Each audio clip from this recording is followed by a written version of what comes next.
జై శ్రీరామ్ అందరికీ నమస్కారం. వెల్కమ్ టు న్యూస్ అఖండ. నేను మీ కస్తూరి శ్రీధర్. మిత్రులారా, అంతరిక్షంలో మన భారతదేశం ఒక అద్భుతమైనటువంటి పనిని అయితే చేస్తుంది. ఇంతకు ఏందా అద్భుతం అనేది ఈ న్యూస్ ద్వారా చెప్పే ప్రయత్నం చేస్తా. ఓకేనా? న్యూస్ మాత్రం సూపర్గా ఉంటుంది. ఓకే, మన దేశానికి మొదటి శత్రువు పాకిస్తాన్ అయితే రెండవ ప్రధాన శత్రువు ఈ చైనానే. దాంట్లో మాత్రం డౌటేలే. ఈ చైనాను గుంటనక్క చైనా అని కూడా అంటారనమాట. అంటే ఈ చైనా అందరినీ కూడా నమ్మించి మోసం చేస్తూ ఉంటుంది. కేవలం తమ ప్రయోజనాల కోసం, అదేవిధంగా తమ దేశం మాత్రమే మొదటి వరుసలో ఉండాలన్న దురుద్దేశంతో ఈ చైనా వెనుపోటు రాజకీయాలను కొనసాగిస్తూ వస్తుంది. స్వాతంత్ర్యం వచ్చిన తర్వాత ఇప్పటి వరకు చైనా మనకు 2 సార్లు వెనుపోటు పొడిచింది, నమ్మించి మోసం చేసింది. అలాగే మన దేశం పైన 4 సార్లు దాడికి పూనుకునింది. అందుకే నరేంద్ర మోడీ గారు చైనాతో ఎంత వరకు ఉండాలో అంతవరకే ఉంటున్నారు. అలాగే చైనాను ఎక్కడ ఉంచాలో అక్కడే ఉంచుతున్నారు. ఈ మధ్యన అమెరికా అన్ని దేశాలపైన ఈ పన్నులను అయితే విధిస్తూ వస్తుంది.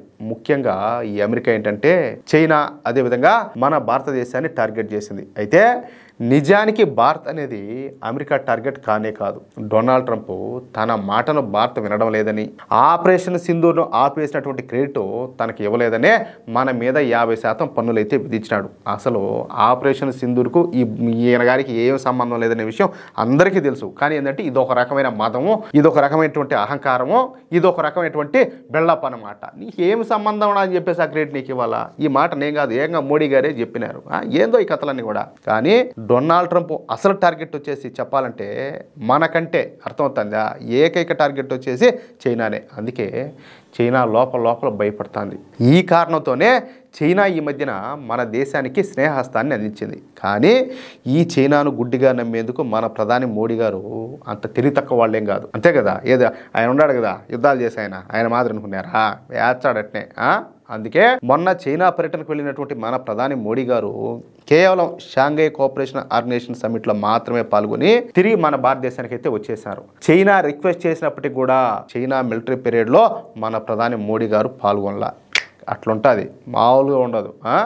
ఇక చైనా ఒక పక్కన మనకు స్నేహహస్తం అందిస్తూనే మరొక పక్కన తాను చేయాల్సినటువంటి గుంటనక్క పనులన్నింటినీ కూడా చేస్తా వస్తుంది. మన దేశాన్ని దెబ్బతీయడానికి తాను చేయగలిగినటువంటి పనులన్నింటినీ కూడా చేస్తుంది. చూడండి, ఈ పక్క ఏమో ఇట్లా చెయ్యి అందించేది, వెనక పక్క నుంచి ఏమో పొడచడానికి ప్రయత్నం చేసేది. అట్టా ఇక్కడ మరొక విషయం ఏంటంటే, నరేంద్ర మోడీ గారు 2014లో ప్రధానమంత్రిగా బాధ్యతలు స్వీకరించినప్పటి నుంచి మన అంతరిక్ష ప్రయోగాలు విపరీతంగా పెరుగుతూ వస్తున్నాయి. మీరు కూడా చూస్తూనే ఉన్నారు. ఈ క్రమం మనం చంద్రుని మీద కూడా మన శాటిలైట్ అయితే పంపించినాం. అంతేకాకుండా అనేక మిలిటరీ శాటిలైట్లను కూడా మనం అంతరిక్షంలోకి ప్రయోగించినాం అనమాట.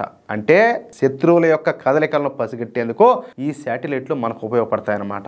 గత 11 సంవత్సరాలలో మనం 100కు పైగా స్వదేశీ శాటిలైట్లను ప్రయోగించిన సంగతి మీరందరూ కూడా వినే ఉంటారు, చూసే ఉంటారు. అంటే అంతరిక్షంలో క్రమక్రమంగా మన హవా అయితే పెరుగుతూ వస్తుంది. పైగా వచ్చే 2030 నాటికల్లా మన భారతదేశం స్వదేశీయంగా 200 శాటిలైట్లను ప్రయోగించాలని చెప్పేసి లక్ష్యంగా పెట్టుకునేది. చూడండి, టార్గెట్ చూడండి ఎట్టున్నదో. 11 ఏళ్లలో 100 ప్రయోగిస్తే కేవలం 5 ఏళ్లలో మరో 100 అన్నమాట. అర్థమవుతుందా? ఇది చైనాకు ఏ మాత్రం కూడా రుచించడం లే. భారతదేశం వేగంగా అంతరిక్షంలో ఒక బలమైనటువంటి శక్తిగా ఎదుగుతా ఉండడం చూసి చైనా ఈర్ష్యతో రగిలిపోతుంది. దీంతో చైనా అంతరిక్షంలో మన శాటిలైట్లకు అడ్డంకులు సృష్టిస్తుందన్నమాట. ఎక్కడ? అంతరిక్షంలో ఈ చైనా మనకు అడ్డంకులు సృష్టించేదానికి విపరీతంగా ప్రయత్నాలు చేస్తుంది. ఏ మాత్రం అవకాశం ఉన్నా అంతరిక్షంలో ఉన్నటువంటి మన శాటిలైట్లను కూల్చివేయడానికి ప్రయత్నాలను అయితే చేస్తుంది. ఈ క్రమంలోనే మొన్న మధ్య ఒక చైనీస్ శాటిలైట్ మన భారతీయ శాటిలైట్ కూల్చివేయాలని చెప్పేసి విఫల ప్రయత్నం చేసిందంట. అంటే పడగొట్టాలని చెప్పి చూసింది, కానీ కుదరలా పాపం. అది కూడా మన మిలిటరీ శాటిలైట్ అన్నమాట. ఈ శాటిలైట్ చైనా భారతదేశాల మధ్యన ఉన్నటువంటి సరిహద్దుల మీద ఉండేటటువంటి కదలికలను ఎప్పటికప్పుడు మన ఆర్మీకి అయితే తెలియజేస్తూ ఉంటుంది. చూడండి ఎంత ఇంపార్టెంట్దో. అలాంటి దాన్ని పడగొట్టాలని చెప్పి చూసిందనమాట. ఇది ఈ చైనా శాటిలైట్.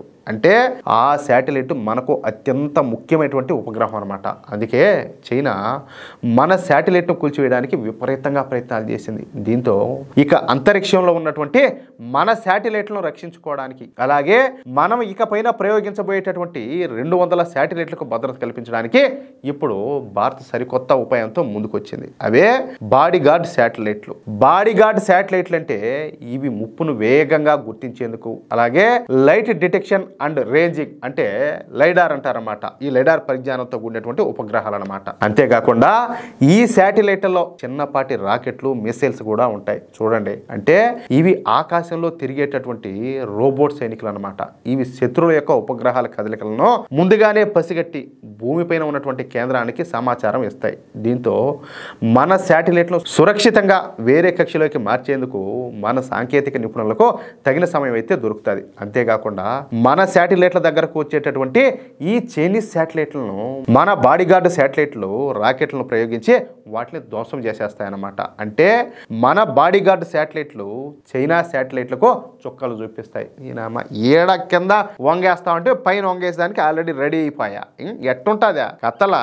ఇది చెప్పా కదా, ఇది నయా భారత్, ఇది మామూలు విషయం కాదు. ఇకపోతే ఈ బాడీగార్డ్ శాటిలైట్లను మన దేశం యుద్ధ ప్రాతిపదికన తయారు చేస్తుంది. అది కూడా ఏకంగా 50 బాడీగార్డ్ శాటిలైట్లను మన దేశం తయారు చేస్తుందంట. ఈ ప్రైవేట్ స్టార్టప్లతో కలిసి ఇస్రో వీటిలన్నింటిని కూడా రూపొందిస్తుంది. వీటి కోసం కేంద్ర ప్రభుత్వం ఏకంగా 27,000 కోట్ల రూపాయలను కేటాయించిందంట.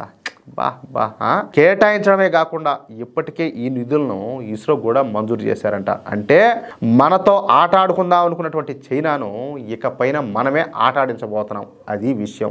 ఎట్లున్నది న్యూస్? అదిరిపోయింది కదా మిత్రులారా. ఈ న్యూస్ కనుక మీకు నచ్చినట్లయితే ఖచ్చితంగా ఈ న్యూస్ నలుగురికి షేర్ చేయండి. అలాగే ప్రతి ఒక్కరు కూడా మీ యొక్క అమూల్యమైనటువంటి అభిప్రాయాలను కామెంట్ రూపంలో తెలియజేయండి. ఇంకో విషయం ఏంటంటే, ఇంతవరకు మీరు గనక మన ఛానల్ను సబ్స్క్రైబ్ చేసుకున్నట్లయితే ప్రతి ఒక్కరు కూడా మన ఛానల్ను సబ్స్క్రైబ్ చేసుకోండి, సపోర్ట్ చేయండి ప్లీజ్. జై శ్రీరామ్, జై హింద్.